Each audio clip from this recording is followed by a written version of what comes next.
നഗരത്തിലെ തിരക്കേറിയ ഷോപ്പിംഗ് മാളിൽ പൊടുന്നനെ ആൺകുട്ടികളും പെൺകുട്ടികളും ചുവടുവെച്ചപ്പോൾ കോഴിക്കോട്ടുകാർ ഞെട്ടി.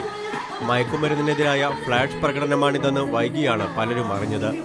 മാളിന്റെ നടുത്തളത്തിൽ ആദ്യം 2 പെൺകുട്ടികളാണ് പാട്ടിനൊപ്പം നൃത്തം വെച്ചത്. പിന്നീട് നർത്തകരുടെ എണ്ണം കൂടി.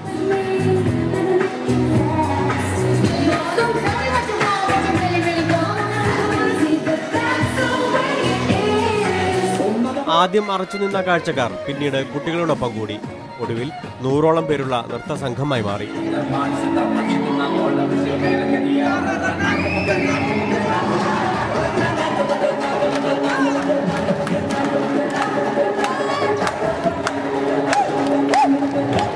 ഫേസ്ബുക്ക് കൂട്ടായ്മയിലൂടെയാണ് ഫ്ലാഷ് പ്രകടനത്തിനുള്ള ഒരുക്കം നടത്തിയത്. പങ്കെടുത്തവരിൽ ആരും വിദഗ്ധ നർത്തകരല്ല. ഓർഗനൈസ് നമ്മളൊരു ഫ്രണ്ട്സിന്റെ വീട്ടിലാണ് ഇത് ഫുള്ള് പ്രാക്ടീസ് ചെയ്തത്. ഇതിൽ ആരും ഡാൻസേഴ്സ് അല്ല, ഒക്കെ നോൺ ഡാൻസേഴ്സ് ആണ്. പക്ഷെ ഓർഗ ഇത് ഫ്ലാഷ് മോം ഇവിടുന്ന് ചെയ്യണോ. ഇത് കാലിക്കറ്റിൽ ആദ്യമായിട്ടാണ് ഇത് നടത്തുന്നത് ഫ്ലാഷ് മോം. അത് അഗെയിൻസ്റ്റ് സേ നോ ഡ്രഗ്സ്. ഇതിനായിട്ട് കാലിക്കറ്റിൽ നല്ലൊരു കൂടുണ്ട്, അതിന്റെ അഗെയിൻസ്റ്റ് ഇത് ചെയ്തതാണ്. കേരളത്തിലെ 2ാമത്തെ ഫ്ലാഷ് പ്രകടനമാണ് കോഴിക്കോട് നടന്നത്.